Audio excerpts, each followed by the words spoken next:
Welcome everyone to another episode of Anchors Away. I am Nate Karsner, joined by my dad, Kevin Karsner. As always, we are here to talk about Seattle sports and whatever that may mean. So, as of right now, obviously the Mariners are still going on, and then Seahawks are back in camp now as they start to get things underway. With a new quarterback under center this year, and a lot of new faces on the team, and we'll definitely dive into that here in just a little bit. But before we get too far into the show, it is a new week. So, how was your weekend? How are things going? It was a great weekend. Pretty nice days. Got some heat, and the rains came as well. So it was kind of a pretty good weekend overall. Uh, got some yard work done. Hmm. Ye old stuff before the Memorial Day weekend and all that good stuff. The last hurrah. So, Right. Yep. in yourself? Yeah, not too bad. Not too bad at all. Could have been a lot worse, and couldn't have been much better. So, can't complain on that end. So, let's get into it. Yeah. We always do the question, and today is.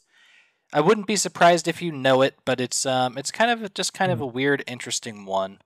Okay. And we're going back to the Seattle Sonics when they were a team Oh. here. Obviously now with Oklahoma, but one of my favorite players that played for the Sonics. This has to do with them. So, Oh. what Okay. what number did Gary Payton wear in his rookie season? Oh, great question. Two.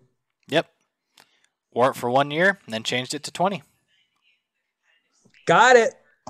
I don't know where that came from. Have no idea. Don't know why the two came out, but it did. So we'll take it. And just for fun, since you got that one so quickly, we'll give you a next. We'll give you two questions here because it's Uh going to be a oh. little bit faster of a show on what's Yeah. going on in the world of Seattle. But Yeah. all right, so uh, which college did Rashard Lewis go to before coming into the NBA? He didn't. Good catch. Drafted number 32, fresh out of high school. Hey, yeah, yeah, yeah. Yeah, that's a trick question. Nice job, sir. And one more Okay. Sonics trivia because it's right underneath the Richard Lewis one. Hey, okay. This one will be, yeah, I could see you know in this one as well. In 1994, what category did former coach Nate McMillan lead the NBA in?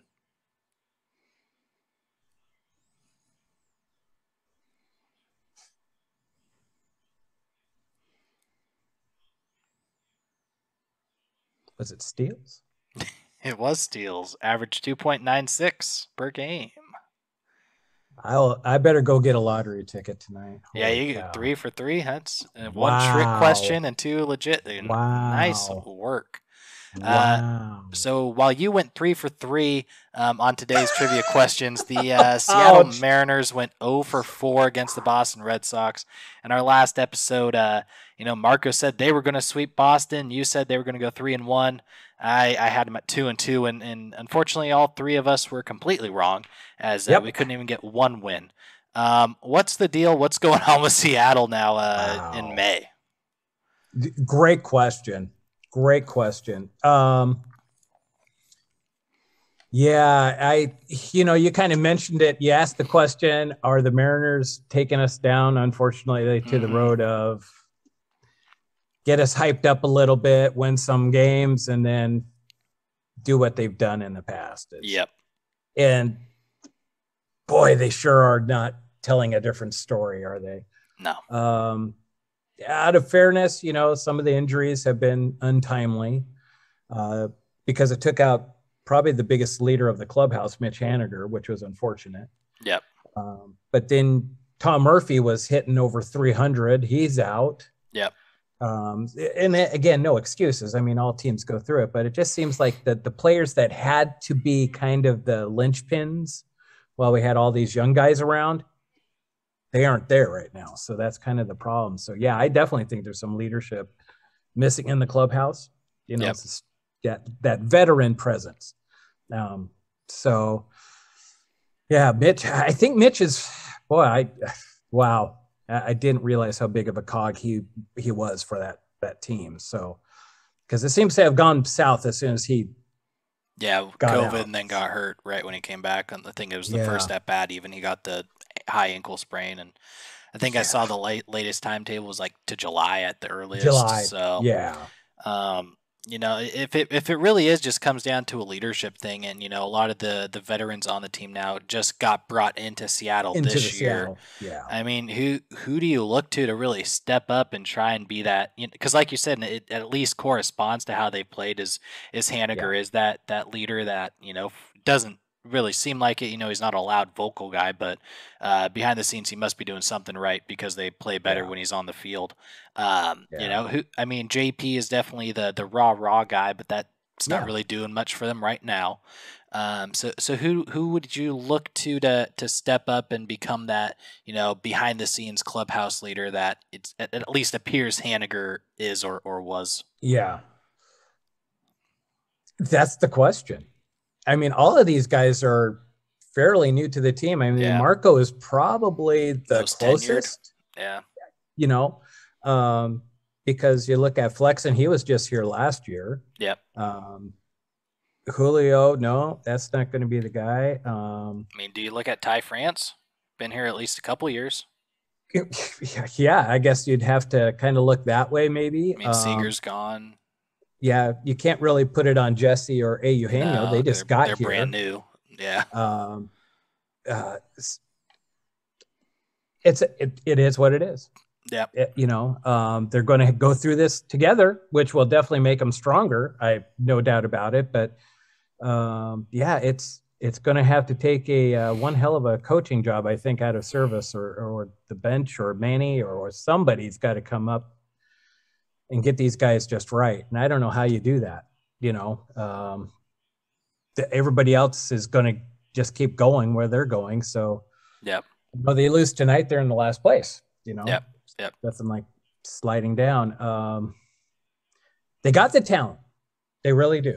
I like what Marco has turned it around, I think, pitching wise. Mm-hmm. I don't think we've seen Robbie Ray yet, the best out of him yet. Yeah. He's just, and it's just been unfortunate, a pitch here or a pitch there. And we'd be talking a whole different situation with him. Logan's kind of going through that sophomore, trial. Yeah. But he's got the stuff. I'm not worried about that. He's young enough. He's got the stuff. He can pitch. And Kirby's just kind of coming around. But yeah, the bullpen, which was supposed to be our solid footing, I guess, so to speak, is kind of come under some hard times. Steckenrider is not who he used to be. Diego Castillo still always makes me nervous when he goes in. So Seawald's been touched up a little bit. Mm-hmm. So it's not what I thought would have been the short end. It's almost like, God, I hope we have some starters who can go 6 innings in every game, because we just don't have that bullpen nailed down yet, I think. So, yeah, it's frustrating. It's just frustrating. I mean, how big of a loss do you think Casey Sadler was? Obviously with the shoulder going into the year, he was kind of in that seawall where he was just having a breakout year last year, and was expected to have big things this year. And then obviously spring training, the shoulder. I think it was the shoulder, and he ended up ending the whole year. Whatever happened to was it Ken Giles who had surgery, and then wasn't he supposed to be back this year? Yeah, did they just cut him, or what did they do with him? No. He got he's on the injured list. Oh, again? Yeah. Jeez. Yeah. Because that would have been a real help too. If he returned before his injury.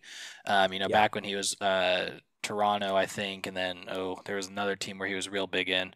That would have been a massive help, at least, especially at this point where it feels like there's, I will give Andres Munoz a little bit of credit. It seems like he's kind of turned around a little bit, not a lot, but he's still touching 100. So that. But I guess one thing Seattle's trying to do is, they sign a 14-year veteran who always tore up Seattle when he was with the Angels, Justin Upton. Was due $28 million. We only have to pay $500,000 of that. He's going to spend a week in Peoria before heading up to Tacoma to, at least get some live reps in, make sure his timing's down, make sure he's in shape, and then he'll get the call to Seattle because he did sign that major league contract. So that would be the expectation for him to be up there. Initial thoughts on Justin Upton. I mean, it's been a few years. His last big year would have been 2018 when he was 30, Right. 30 home runs, 257 average, which, right now I'd honestly take. And then last year still wasn't bad. He played about half the year with a 211 and 17 home runs. So really just above the Mendoza line there. You'd like to see closer to 250, obviously, and maybe closer to 20 home runs. But with only half the year, that's not bad. Where do you see Justin Upton fitting in once he gets called up to Seattle? Yeah, I think you'd probably see him, I think probably doing some DHing for sure. It'll be interesting because that's, it'll be interesting to see how far along Kyle Lewis is at that point too. Of course, I imagine we're probably looking at him in probably right field at this point. Kyle? No, Upton? Justin? Yeah. He's played left field and center field his career. Okay, so yeah, he'd be left. Yeah. Yeah. But I don't really understand the move though, because it's another outfielder and already a very loaded outfield right now, at least on on the roster. You have Jesse Winker, Julio. They called Sam Haggerty up. Mitch is still on the team. He'll be here after the All-Star break. Kyle Lewis is just about healthy. Julio is playing very well. Great defense. His hitting is coming right up where you kind of hope to see at the beginning of the year. And then Kyle Lewis is right around the corner as well. So why do you think and you'd have to think Kyle Lewis will be playing DH as well. We don't want him running into walls out in Seattle again. God, no. Why do you? I get the shot in the dark. We only pay $500K. Cool, right? But you're so loaded, right? Like what do you think they're really thinking? What it is that they don't have right now is a veteran presence. Somebody who's gone through the wars, somebody who knows how to turn things around, who can see. I think that's really what this is all about. Is he's coming in to be a player coach. Yeah, because he'll be. I think he's 34 now, going to be 35. Yeah. So you could almost see him kind of being that the father figure of the team, trying to get these guys, somebody that the players can look to go, okay, this is a 15-year veteran that knows. Let me listen to this guy. Yeah. Let me see what his work ethic is. Let's see what how he prepares for pitchers, things like that. Exactly. Yeah. That's what I'm thinking. So I don't hate that. It makes sense. You see it all the time. Like even Cardinals bringing back Albert Pujols, and I think it's kind of the same situation there. I mean, he's still playing pretty well, but he's another older guy who's on the tail end of his career. And who's to say if Justin Upton all of a sudden takes off? Oh yeah, you look like at the trade deadline, boom, you trade him, you get some prospects. You trade him, exactly. That's But it just because he did sign the major league contract, so it takes away the spot of, a depth like Justin Upton's not going to play the infield. He's not going to. No. He really could only play left field, and you have Winker at least there for now. And I'd maybe argue at this point Winker's a better defender than Justin Upton. Go back 5 years, I would beg to differ. But at this point, no, it's definitely it's just weird to me. It's a chess piece. Yeah. It's a chess piece. Nothing ventured, nothing gained at this point. And when you're on a sled and you have no veteran presence that you can even go to the farm system for. Yeah. I mean, they tried Souza and that hasn't worked.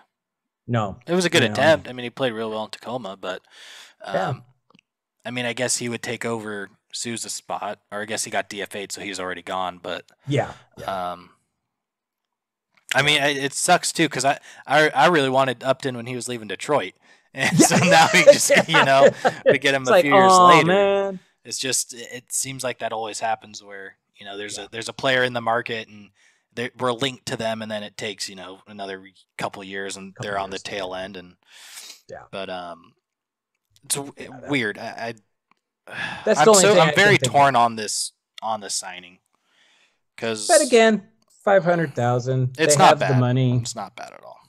It's an experiment. Again, Haniger's not coming back until July, Yeah. trade deadline time. Like I said, if Upton does something or his wisdom is at least something to impart to the kids, great. Yeah.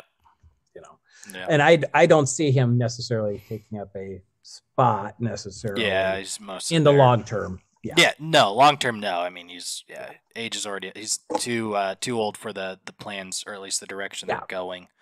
And kind of speaking of a guy that's a little bit older, but has played many a year in a different league, going over to the National Football League, and this signing I like a lot compared to the Justin Upton signing with the Seattle Seahawks bringing in Marquise Goodwin from Chicago last year. A guy that doesn't produce a whole lot of numbers, but is just scary fast. Yes. A weapon. Yeah. Weapon in the just someone the defense has to look out for. So now you got arguably two of the fastest receivers in the league with DK Marquise, and then obviously just old reliable Tyler Lockett there too. This wide receiver room is shaping up to be very fun to watch this year if they have a quarterback to throw the ball to them. Well, yeah. And you still don't forget D. Eskridge. Yeah, he's there too, and then the guys who we drafted as well. Freddie Swain and there's plenty of guys.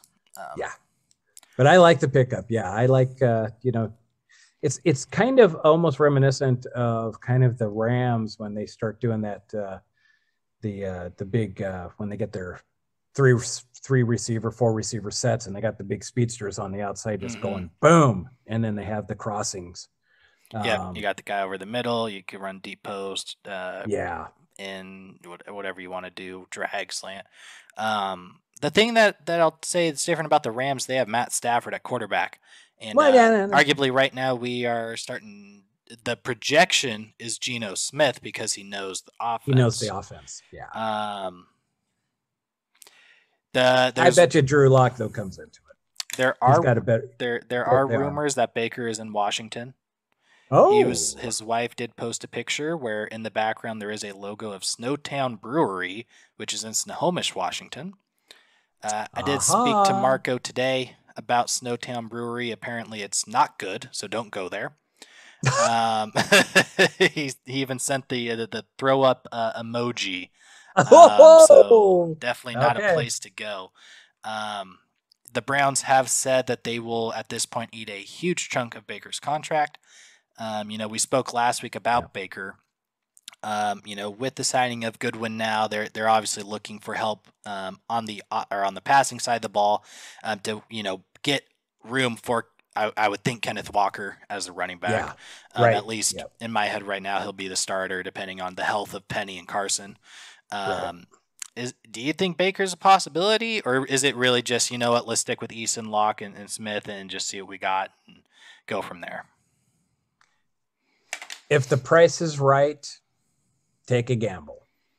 But I wouldn't give out much any assets for them. Let's put it to you that way. You still have to hold Cleveland over the barrel. Oh yeah. Cleveland has no leverage, period. Yep. So they know that, Do you think though, obviously Seattle made sure Drew Lock was part of the Russell Wilson trade. That was a big, I think, standing. I don't think the deal would have got done if Locke wasn't included. No, they had to have a quarterback come back. If you were to bring Baker in, would that almost hurt Drew Lock more? Or do you think he would rise to the challenge and try and compete with Baker? I think he would. That's what you got to find out about Drew Lock. Yep. Because if he does not stand up, then he wasn't going to help you anyway. No. If he comes out and it's a competition, I want competition. Mm-hmm. And I mean, I don't think Geno is necessarily. No, Geno's not competition. He's not the competition. He's fine. He is a good backup quarterback. Yeah, absolutely. And he's great at coin tosses going into overtime. But he's not a starting he's not the NFL competition. quarterback, especially if you're actually trying to compete this year in the West that's loaded. And the schedule is not. I mean, we looked over the schedule. It is not an easy schedule. Oh no. Geno's not the guy. Like I said, I like him as a backup. He worked well with Russ. He really probably should have went 3-0 when he went 0-3 last year. Oh yeah, Just had some bad breaks, and the defense didn't help him out. And hopefully that gets fixed this year with right. The new defense going to 3-4 and new Yeah. coordinator. Yeah, it's almost upsetting because the way that they are building this team this year just feels like it's a winning team, and Drew Lock is a quarterback, sure, Right. but is he the Matt Staffords? I mean the Tom Brady's, even Matt Ryan at this point going to Indy, he's not. He's not a top 20 quarterback. No, he's a bottom 12. There you go. Yeah. So Baker Mayfield, is he top 20? Maybe. In the right system, he is. Yeah. Now, did he have some weapons in Cleveland? Yeah, he had a great offensive line. He had look who he had as running backs, but he never got him to the promised land either. So, a whole bunch of stuff there. So yeah. But didn't he have a new coach almost every year? He was their quarterback. Yeah, went with Hugh Jackson the first year. The second year was Freddie Kitchens, and then Kevin Stefanski when they made the playoffs. And then last year there was a lot of talk that the Browns were, kind of making it to show how bad Baker could be. There were times where they would just pull Nick Chubb out of the game when Baker's on one arm and one leg, and Chubb was a very good running back who was just doing his thing, and then all of a sudden he'd be off the field and there would be no running backs, and they'd be an empty set, and just letting Baker try and run for his life. So very weird situation in Cleveland. Like you said, if Baker's cheap, if they want to take $17 million of his $18 million contract and we throw away a fifth, might as well see what happens. I would do that. The worst thing that happens is he gets cut and ultimately you lose a fifth, but which Seattle's actually historically done pretty good in the fifth round. So maybe we do a sixth or something like that. But if they'd be willing to eat up $17 million, you get away with one pick. I mean, might as well. Browns have nowhere else to go at this point, and it kind of feels like Baker's got nowhere else to go either. He's still linked to all the teams he's linked to. They've all kind of said we don't want him, which is a very weird. Former first overall pick just a couple years ago to now nobody wanting him is a interesting thing. Yeah. But going back to the original signing of Goodwin, he's also been in the league around 14 years, I think, kind of like Justin Upton. And then once again, very fast, very good slot guy who hasn't put up the biggest numbers throughout his whole career, but just dangerous weapon. Absolutely. No, he's a great outside weapon, and he has a nice way of his moves. He's very fluid. Yep. And you gotta deal with that. Yeah. And you got DK on one side, you got Goodwin on the other side, and you got Lockett spinning around in the middle. You're gonna miss somebody. Yep. And then ideally Noah Fant's gonna be over the middle too. Fast. Exactly. So it's almost like if Russ was seeing this now, it's like, why didn't you're drafting offensive linemen, you're getting these, dangerous receivers. You drafted a legit D1 running back, not out of San Diego State. Like they're doing like all these things to like put a winning team together. It's almost like, why didn't we do this? And it's kind of like what Aaron Rodgers is going through now with Green Bay, but kind of a funny thing. And like I said, I just really like what they're doing with the team this year, going to the 3-4, drafting Kobe Bryant where they were able to. Quandre's back on a good contract. It sucks because I really like this team, and I just feel like we're not going to see their potential currently on paper. Obviously the season happens, and maybe they're a Drew Lock's the great quarterback of the future. Next coming. Yeah, exactly. The next Russell Wilson. Whoa, where'd that come from? Yeah, then Denver, you're going to see them just shaking their heads like, why didn't we do this with him? We gave up all this draft capital. We couldn't figure him out, but it'll be interesting. On paper, you start looking at what they've done. They've definitely gotten faster on defense. Mm-hmm. I think they did right in getting a coordinator here, an actual defensive group together. It's going back to the Super Bowl years. I really do. I'm sorry, but that's what it's feeling like. They got the defense, building up the defense, getting that ready to rock and roll, going to a 3-4. I mean, I feel better about the defense and I haven't even seen them play yet, but I feel better Yeah. about the defense. It just feels they're going in the right direction with the Yeah, defense, and hopefully you keep teams to about 17, 20 points a game, and hopefully you get lucky there with Drew right, and whoever's. I mean, shoot, it could be Jacob Eason for all we know. right. But that's kind of what I had. I think the Sounders played here last night or the night before. I thought I saw W. I might be wrong on that. Yeah, But if you you'd be wrong. okay, Unfortunately, Colorado just kept their unbeaten streak alive at 24 home matches. oh So, wow, yeah, 1-0. Colorado scored in the second half, 5 minutes into the second half, and just from didn't there it really was have over. anything to do against it. So, Gotcha. Well, eh, yeah, they'll get it figured out. They always do, yeah, and they'll be fine. they'll be fine. Before we close out everything, we just kind of touched briefly on Sounders and obviously kind of went in depth there with both of Yeah. the Mariners Seahawk teams. Is there anything that you want to add or just kind of throw in here to close out the episode? I guess the one thing is this probably will be the only episode for this week, as next week we'll pick things back up due to some moving and everything else in the personal Well, life yeah, we going on. got hopefully everybody has a happy and safe start to the summer season with Mhm. Memorial Day coming up. Just a shout out to everybody to remember the reason for the holiday in the Right. first place. Yep. Yeah, it's kind of the start of summer, but hey, there's a reason for the holiday. Take some time to remember those folks, either in the family or friends, or just those who've gone before, to allow us to do what we do every Mhm. day. And also a shout out to the folks out in Ukraine as well. Fight the good fight, folks. Alrighty. Well, with that said, we appreciate you all for watching and just tuning in every week as we continue to produce these episodes and have fun talking Seattle sports. So, with that said, go ahead, subscribe, like, comment, let us know what you like, what you don't like, and we will see you all next week in our new episode of Anchors Away.